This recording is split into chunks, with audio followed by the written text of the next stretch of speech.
Welcome back to Deb on the Web. Today's question is, am I crazy to start a business at the age of 60? I'm actually 59 and a half. By the time the business gets up and running, I'll be 60. So just wanted to put that out there. I really thought about this for a while and I came to a few conclusions. Starting over at this stage of life can really feel like you're stepping into the unknown. But don't we do that every day of our lives? Have you ever asked yourself that question? Like, am I crazy for starting ... fill in the blank, anything, dating or a project or starting a business at such and such age? Do you allow a number to stop you from starting? I recently found myself in between jobs and had to ask some serious life questions about the next chapter. One voice was saying, Deb, why don't you just get a safe corporate job with benefits? Or why start a business now at this stage of your life? That's crazy. Why make things harder on yourself? Plus, you're so close to retirement. Like, what are you doing? And the other voice was really inquiring from the heart. It was saying things like, what is the next chapter of your life going to look like? What is going to bring you a sense of joy and fulfillment? And where in this big world do I feel like I fit in? And can I make that happen? So, am I crazy for starting a business at the age of 60? I say no. And if you've ever felt uncertain about making big life changes at this stage of midlife, you're definitely not alone. Allow me to share some insights from my thought process on this particular journey. So I had to start out with the why. Why did I want to do this at this time of life? My entire career, I always played it safe. I would find myself getting corporate jobs that had great benefits and stay there for long periods of time. And I was financially secure. I thought all was well in the world. In every place I ended up, I enjoyed my time at the beginning, but something was always missing. I did feel this kind of emptiness that was just beneath the surface. I was playing it small, going through the motions of the daily grind, showing up, doing the best I could, but found myself feeling extremely exhausted at the end of the day and had zero time for anything to give back to myself. This is when I knew I had to get real about how I was going to create the next chapter of my life. Now is a chance, an opportunity to create something that was filled with purpose, something I was really passionate about, and something that aligned more with my values.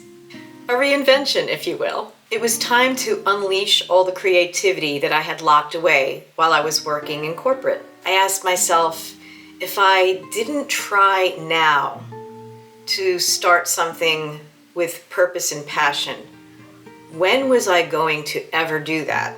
I felt it deep in my core that this was the time to redefine my life, to understand what this stage of life meant for me, despite all my apprehensions of how I was going to do this. So then I had to take a look at some of the challenges that were ahead for me. And also embrace the unknown. Embrace the mystery of how this was all going to unfold.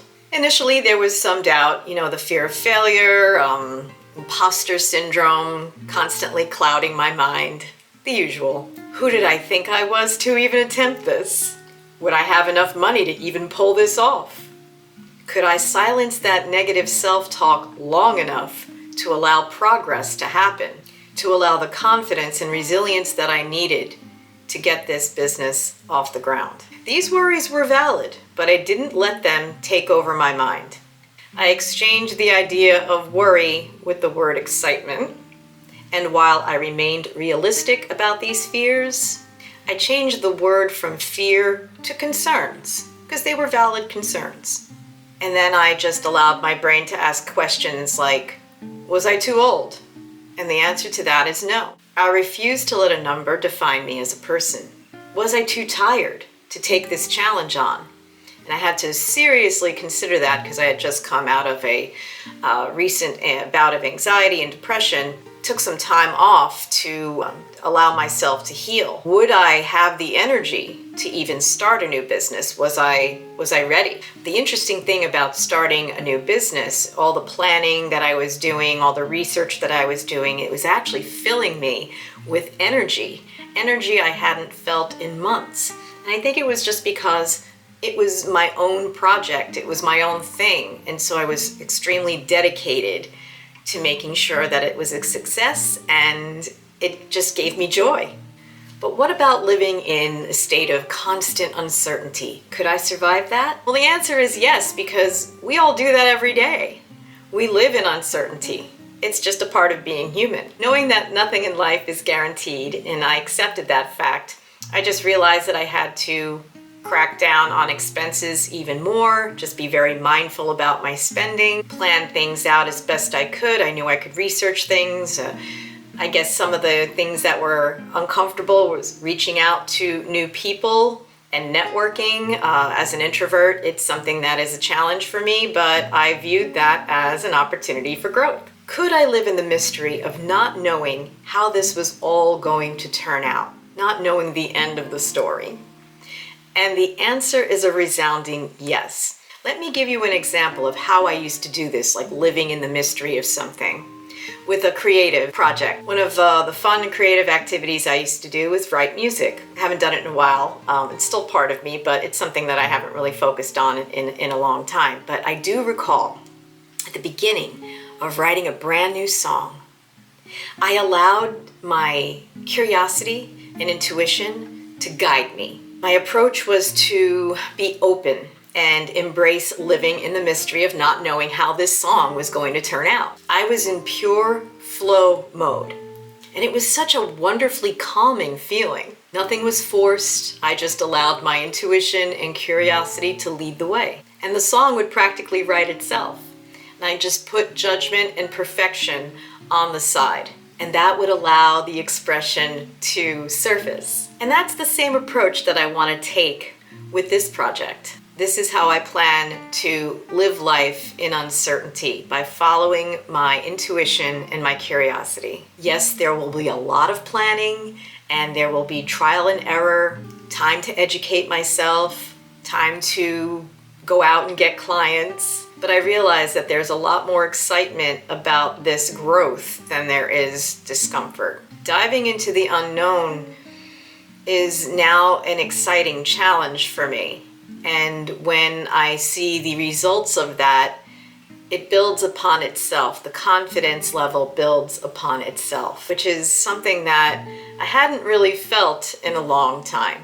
And to relate it back to the example of writing songs, taking this leap of faith by starting this business is almost like writing this new song for my life. And now it's your turn.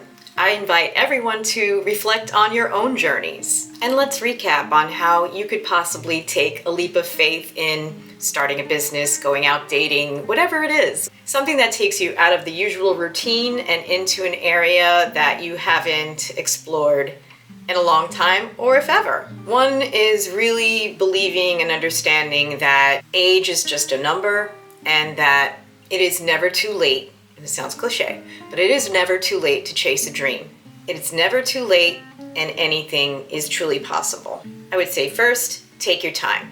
And I would encourage you to take small steps towards your reinvention and do a little something each day that leads you down the road of your journey and takes you a little bit further. Listen to your intuition and be very honest with yourself. And work at reframing that negative self-talk that can crop up, because that can sabotage all your progress. Plan it out carefully and go after it, no matter what it is. Be open to pivoting if it doesn't unfold exactly the way that you envision it, because this is life and things happen and you have to be able to be flexible. Gently push through the levels of discomfort as they come up, knowing that each of these things is an opportunity for growth. And with each of these opportunities, it will build a level of confidence and it'll just snowball from there. Make sure you give yourself credit for the little wins. Stay in touch with your intuition throughout this entire process, because that will guide you. It'll let you know if this is truly what you want, and then it'll allow you to pivot. Give yourself that flexibility to pivot as things change, as your feelings change about it. Don't lock yourself into a picture of it has to be this way. Give yourself the permission to change as you go. Be very gentle with yourself during pitfalls. Maybe you're not feeling well. Maybe life is throwing you a curveball. Don't throw everything away and say, I knew I couldn't do it. Continue with any kind of progress that you can. Most importantly, have fun with it, whatever it is. You get to design your life. So your next chapter awaits you, and I'm excited to find out what my next chapter is going to be like. I've done a lot of work to get this little business off the ground. I'm at the very beginning stages of it, but I am super excited. It's proving to me that midlife can be a wonderful time of transformation and new opportunities. So tell me, what dreams have you been putting off? How are you going to take the next steps to make those dreams happen? I'd love to hear your story in the comments. Your next chapter can be the very best chapter. Please don't allow fear to hold you back. I hope you get a chance to lean into the adventure. It's a big universe, and there are a ton of opportunities for us to explore and wonderful experiences for us to try. I'm very optimistic about what's to come. And hey, if you enjoyed this video, I invite you to like and subscribe and come along with me on this journey to see how everything turns out. This is Deb on the Web, and I will catch you in the next video. Take good care of yourselves.